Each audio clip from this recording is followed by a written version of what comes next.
مالک کی بارگاہ میں فریاد کرتے وقت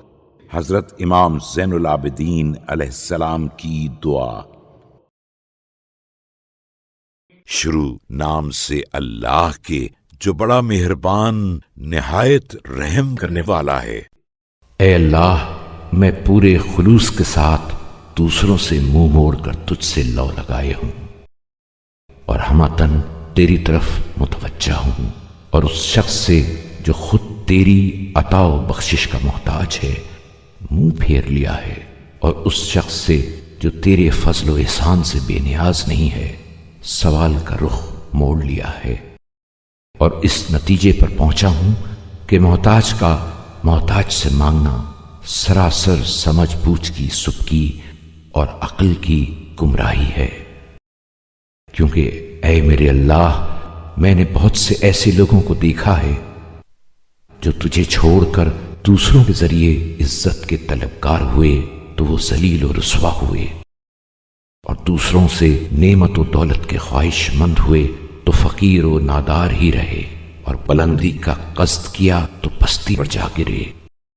لہذا ان جیسوں کو دیکھنے سے ایک دور اندیش کی دور اندیشی بالکل پر محل ہے کہ عبرت کے نتیجے میں اسے توفیق حاصل ہوئی اور اس کے صحیح انتخاب نے اسے سیدھا راستہ دکھایا۔ جب حقیقت یہی ہے تو پھر اے میرے مالک، تو ہی میرے سوال کا مرجع ہے، نہ وہ جس سے سوال کیا جاتا ہے، اور تو ہی میرا حاجت روا ہے، نہ وہ جن سے حاجت طلب کی جاتی ہے، اور ان تمام لوگوں سے پہلے جنہیں پکارا جاتا ہے تو میری دعا کے لیے مخصوص ہے، اور میری امید میں تیرا کوئی شریک نہیں ہے، اور میری دعا میں تیرا کوئی ہم پایا نہیں ہے،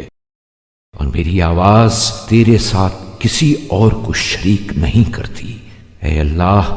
عدد کی یکتائی، قدرت کاملہ کی کار فرمائی،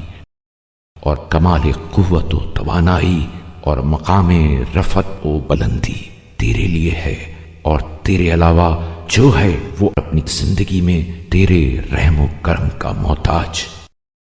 اپنے امور میں درماندہ اور اپنے مقام پر بے بس و لاچار ہے، جس کے حالات گوں نہ گوں ہیں اور ایک حالت سے دوسری حالت کی طرف پلٹتا رہتا ہے۔